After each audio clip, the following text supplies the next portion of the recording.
السلام علیکم ورحمۃ اللہ۔ الحمد للہ وکفا وسلام علی من لا نبی بعد۔ اللہ مہربان کے فضل و کرم سے ہمارا آج کا سبق سورۃ الاعراف کی آیت نمبر 172، 173 اور 174 ہوگا انشاءاللہ۔ قرآن پاک کھول لیجئے۔ اعوذ باللہ من الشیطان الرجیم، بسم اللہ الرحمن الرحیم۔ وَإِذْ اور جب، اخذ لیا، ربو کا تیرے رب نے، یہ کل بھی آپ نے پڑھا تھا۔ اخذ میں نے بتایا ہوا ہے کہ جیسے کسی چیز کو پڑھ کر اخذ کرنا، لینا ہی ہوتا ہے نا، پیرا پڑھ کے ہم کوئی چیز اخذ کرتے ہیں، بات سن کے اس میں سے کوئی چیز اخذ کرتے ہیں تو وہ اپنے ذہن میں لیتے ہیں۔ ہم یاد رکھنے کے لیے بتا رہا ہوں۔ اللہ سبحانہ و تعالیٰ کی مثال نہیں ہے۔ اور جب لیا، ربو کا تیرے رب نے، من بنی آدم، بنی آدم سے، آدم کی اولاد سے، آدم کے بیٹوں سے، من ظہورہم، ان کی پشتوں سے، ظہور جمع ہے ظہر کی، اور اس کا معنی پیٹھ یعنی بیک سائڈ جو انسان کی ہوتی ہے، پشت۔ ظہر کو جو زور کی نماز ہے، اس لیے بھی زور کہتے ہیں کہ جو سورج ہے وہ پیچھے کی طرف ڈھلنا شروع ہو جاتا ہے۔ یاد رکھنے کے لیے نیمونکس بتا رہا ہوں۔ ذریتہم، ان کی اولاد کو، ذریت اولاد کو کہتے ہیں۔ اردو میں بھی یہ لفظ ذریت کے طور پہ ہم استعمال کرتے ہیں۔ ویسے اس کا لفظی معنی پھیلنا ہوتا ہے، کیونکہ اولاد پھیل جاتی ہے، یعنی ایک دادا تھا، اس کے بیٹے ہوئے آگے، اس کے بیٹے ہوئے آگے، اس کے بیٹے ہوئے، ایک بندے سے کتنے لوگ پھیل جاتے ہیں، ذریت۔ وَأَشْهَدَهُمْ، اور گواہ بنایا انہیں۔ اشہادہ جو ہے سین ہا دال، شہید اور شہادت اور شاہد، یہ سارے لفظ بن سکتے ہیں۔ اللہ پر، انفسہم، ان کی جانوں پر، کیا، لستو، نہیں ہوں میں، جیسے لیسا آپ نے پڑھا جس کا معنی نہیں، تو کا معنی میں، بے ربکم، تمہارا رب، کیا میں تمہارا رب نہیں ہوں؟ قالو، سب نے کہا، بلا، ہاں کیوں نہیں، بلا، ہاں کیوں نہیں۔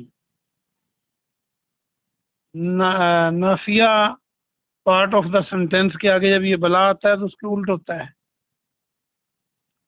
شہدنا، ہم نے گواہی دی، ان تقولو، کہ، ان کے، تقولو تم کہو، یوم القیامہ، قیامت کے دن، انا کننا، بے شک ہم تھے، کانا کننا، کم، یہ آپ روزانہ ہی پڑھتے ہیں۔ ان ہذا، اس سے، غافلین، غافل، یانون جمع کی علامت ہے، اور غافل اور غفلت یہ سارے لفظ آپ بنا سکتے ہیں۔ با محاورہ ترجمہ دیکھیے۔ اور جب تیرے رب نے آدم کی اولاد، آدم کی بیٹوں، آدم کے بیٹوں سے، بیٹوں کی پشتوں سے ان کی اولاد کو نکالا، اور انہیں گواہ بنایا ان کی جانوں پر، اور کہا، کیا میں تمہارا رب نہیں ہوں؟ ان سب نے کہا، ہاں کیوں نہیں، ہم نے گواہی دی، کہ تم، کہ سے پہلے ایسا نہ ہو کو بریکٹ میں کریں، فکرے کی نوعیت بتاتی ہے۔ ایسا نہ ہو کہ تم قیامت کے دن کہو کہ بے شک ہم اس سے غافل تھے۔ اور تقولو یا تم کہو،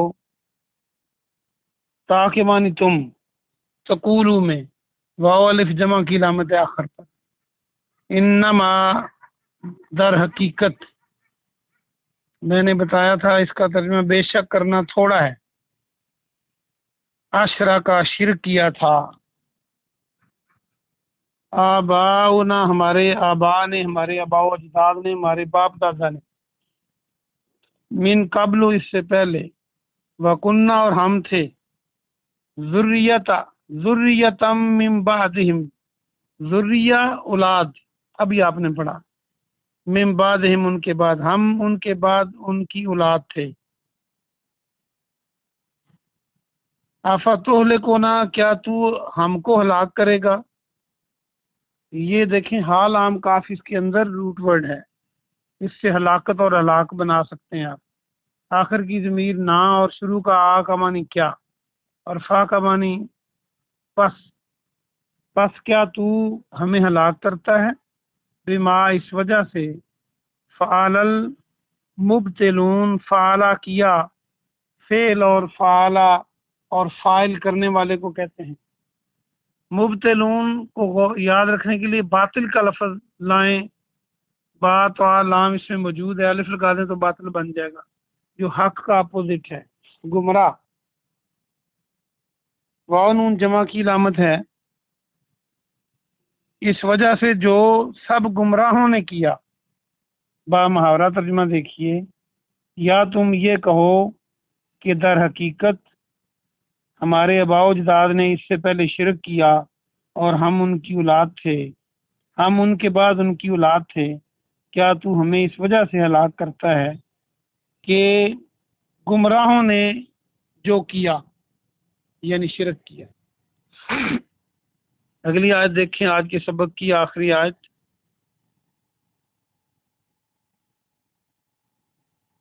وَكَذَلِكَ اور اسی طرح، نفصل الآیات ہم تفصیل بیان کرتے ہیں آیات کی، نفصل کو دیکھیں تو فا صاد لام ہے، شروع میں تا لگا دیں تفصیل بن جائے گا، اور مفصل بنانا ہو تو میم بن جائے گا، میم لگانے سے مفصل بن جائے گا۔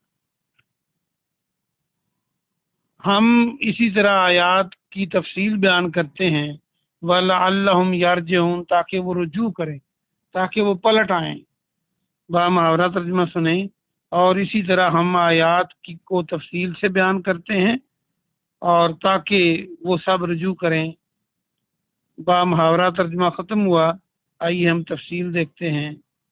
آج کے سبق سے ایک نیا مضمون شروع ہوا، بنی اسرائیل کی جو بات بڑی تفصیل سے اللہ سبحانہ و تعالیٰ نے سورہ اعراف میں بیان فرمائی، وہ ختم ہوئی، اور کوئی یہ نہ سمجھے کہ یہ صرف بنی اسرائیل سے ساری باتیں ہیں، آگے اللہ سبحانہ و تعالیٰ نے بنی آدم کو تمام کو مخاطب کیا، آدم علیہ السلام کی اولاد سارے لوگ ہیں، اور اللہ فرماتا ہے وہ یاد کرو پیارے محمد صلی اللہ علیہ وسلم، جب تیرے رب نے آدم کے بیٹوں کی پشتوں سے ان کی اولاد کو نکالا، اصل میں احادیث اس کو کلیئر کرتی ہیں کہ آدم علیہ السلام کو جب پیدا کیا اللہ پاک نے، تو اللہ پاک نے اپنی قوت اور طاقت سے جیسے اس کی شان کے لائق ہے، آدم علیہ السلام کی کمر پر اپنی قدرت کا ہاتھ پھیرا تو جتنے انسان قیامت تک پیدا ہونے تھے وہ ساری روحیں نکل پڑی، اور ان کو شعور بھی عطا کیا گیا۔ یہ وہ واقعہ ہے۔ تو اللہ نے اس وقت جب سب لوگ پیدا ہو چکے، ان کی روحیں آ چکی، ان کو شعور مل چکا، تو اللہ نے فرمایا بتاؤ کیا میں تمہارا رب نہیں؟ اور پھر ان سب کو سب پر گواہ کیا۔ دیکھیے نا، جتنی روحیں تھیں، مثلا دادا سے بیٹے، بیٹے سے پوتے، آگے ان کے پوتے، ان کے بیٹے، یہ سب کٹھے ایک جگہ پیدا کر لی اللہ پاک نے۔ تو جو لوگ احادیث مبارکہ کو عقل پر پرکھتے ہیں، اگر یہ بات حدیث میں ہوتی تو انہوں نے پتہ نہیں کیا کیا کہنا تھا کہ ایسے کیسے ہو سکتا ہے۔ تو یہ قرآن میں ہے تو اب کئی لوگ اس کی بھی تعویلیں کرتے ہیں، اللہ ان کو سمجھتا فرمائے۔ اور اللہ نے پوچھا کیا میں تمہارا رب نہیں ہوں؟ سب نے کہا، آپ نے، میں نے، قیامت تک آنے والے لوگوں کی روحوں نے کہا ہاں کیوں نہیں اللہ جی، آپ ہی ہمارے رب ہیں۔ اور اللہ فرماتا ہے پھر ہم نے گواہی دی، اور اس لیے کہ تم قیامت کے دن یہ نہ کہو کہ ہم تو اس سے غافل تھے، یعنی جو اللہ نے ہماری روحوں کو پیدا کر کے وعدہ لیا، یہ اس لیے لیا کہ دنیا میں آ کر پھر جب مریں اور قیامت کو اللہ کے سامنے پیش ہوں تو کسی کے پاس جواز نہ رہے کہ مجھے تو جی پتہ ہی نہیں چلا، میرے علاقے میں پیغمبر نہیں آیا، میرے علاقے میں تو کوئی بتانے والا نہیں آیا۔ تو یہ جو وعدہ اللہ نے روحوں سے لیا ہے، اسی لیے آپ نے دیکھا کہ ہر انسان کی روح کے اندر نیکی ودیت کر دی گئی ہے، نیکی کا جذبہ موجود ہے، حق بات کو اس کا دل مانتا ہے۔ تم یہ نہ کہو کہ ہم تو غافل تھے۔ دوسرا بہانہ جو بن سکتا ہے وہ بھی اللہ نے کلیئر کر دیا کہ یا تم یہ نہ کہو کہ ہمارے آباء و اجداد تو شرک کرتے تھے تو ہم ان کی اولاد تھے، ان کے بعد تو جو وہ کرتے تھے ہم نے تو انہی کو دیکھا تھا، تو کیا تو ہمیں ہلاک کرے گا ان باطل لوگوں کی وجہ سے جو انہوں نے کام کیا؟ تو دیکھیں دنیا میں بھی یہ بہانہ لوگ کس قدر کرتے ہیں۔ جب انبیاء کرام آئے تو انہوں نے اللہ کی بات بتائی تو کفار مکہ نے یہی کہا کہ ہمارے باپ دادا کو ہم کیسے چھوڑیں۔ آج بھی آپ کسی کو بات کرتے ہیں کہ یہ بات اللہ کے قرآن کی ہے، یہ بات پیارے نبی کے فرمان کی ہے صلی اللہ علیہ وآلہ وسلم، تو لوگ کہتے ہیں باپ دادا ہمارے پھر کدھر جائیں گے جی، وہ تو ایسے نہیں کرتے تھے۔ اور یہ بہانہ نہیں چلے گا قیامت والے دن۔ یہ قرآن دیکھ لیں، اللہ کا فرمان دیکھ لیں، اب تو آپ کو ترجمہ بھی آنے لگ گیا ماشاءاللہ، تو دیکھ لیں شرک کے الفاظ ہیں اشرا کا آباؤنا، آپ سمجھتے ہیں کہ ہمارے آباء و اجداد شرک کرتے تھے اس سے قبل، تو آباء و اجداد نے اپنا صاحب دینا ہے، ہم نے اپنا دینا ہے۔ ہم نے کبھی دنیا میں تو کبھی نہیں کہا کہ ہمارے آباء و اجداد کچے مکانوں میں رہتے تھے، اب اللہ نے ہمیں طاقت قوت دی، ہم تو مکان نہیں بناتے۔ ہمارے آباء و اجداد تو اونٹ گھوڑوں پہ سفر کرتے تھے، اب ہم ہوائی جہازوں کاروں پہ سفر نہیں کریں گے، ہمارے آباء و اجداد تو نہیں کرتے تھے، اور دین میں ہم کہنے لگ جاتے ہیں۔ اور انسان کی ایک اور فطرت دیکھیں، یہاں تو یہ کہتا ہے، اور قیامت کو کیا کہے گا جو اللہ بیان ابھی فرما رہا ہے کہ وہ کہے گا جو باطل لوگ ہیں، شرک انہوں نے کیا ہمارے باپ دادا نے، آپ ہمیں مار رہے ہیں، وہاں پر ان کا دشمن بن جائے گا، ان کو باطل کہے گا انسان، یہاں ان کو چھوڑتا نہیں۔ یہ رسمیں جتنی ہیں یہ باپ دادا سے چلی آ رہی ہیں، تو ان کو چھوڑنے کے لیے کوئی تیار نہیں ہے۔ اگلی آیت میں فرمایا کہ ہم آیات کو اسی طرح کھول کھول کے بیان کرتے ہیں۔ دیکھیں اب کوئی شک رہا، پھر بھی کوئی نہ مانے تو اللہ تو فرما رہا ہے کہ ہم اپنی آیتوں کو ایسے کھول کھول کے بیان کرتے ہیں تاکہ وہ رجوع کریں۔ اب رجوع کس سے کہا گیا ہے، کس بات سے رجوع کریں؟ رسم و رواج کو چھوڑیں، شرک اور بدعت کو چھوڑیں، اور اللہ کو رب ماننے کی طرف رجوع کریں۔ اب ہم نے اپنے آپ سے سوال کرنا ہے، کیا ہم اپنے آپ کو آئندہ سے صرف اللہ کو رب مانیں گے اور اللہ کے ساتھ شرک نہیں کریں گے؟ شرک یہ نہیں ہوتا جو ہم سمجھتے ہیں کہ یہ جو 60 شریکہ ہوتا ہے برادری میں، شرک یہ ہوتا ہے کہ اللہ کے ساتھ، اللہ کی صفات میں، اللہ کی ذات میں، اللہ کے اختیارات میں کسی کو شریک نہ کرنا۔ یعنی اللہ روزی دیتا ہے تو کوئی اور نہیں دے سکتا، اللہ عزت ذلت دیتا ہے کوئی اور نہیں دے سکتا، اللہ بیماری شفا دیتا ہے کوئی اور نہیں دے سکتا، یہ اللہ کے اختیارات ہیں۔ اور اللہ ایک ہے، دو اللہ نہیں ہے، یہ اللہ کی ذات ہے، اس میں شرک نہیں کرنا۔ اور اسی طرح جو صفات ہیں اللہ کی، اللہ ہر جگہ سے سنتا ہے، کوئی اور اس طرح نہیں سن سکتا۔ اللہ ہمیشہ زندہ ہے، سب کو موت آنی ہے، کوئی اور ہستی نہیں ہے جس کو موت کبھی نہیں آئے گی، ایک اللہ ہی ہے۔ اللہ پھر بیک وقت سب کی سنتا ہے، کوئی اور ایک ہی وقت میں سب کی سن کے سمجھ نہیں سکتا۔ اور بھی ساری باتیں جو ہیں، اللہ پاک سے دعا ہے کہ اللہ پاک ہمیں شرک جیسی اور اللہ کے مخالف جتنے بھی باتیں ہیں ان سے محفوظ فرمائے، اور اللہ کو ہم صحیح معنوں میں رب مانیں اور دنیا اور آخرت میں کامیاب ہوں۔ سبحان ربک رب العزت عما یصفون وسلام علی المرسلین والحمد للہ رب العالمین۔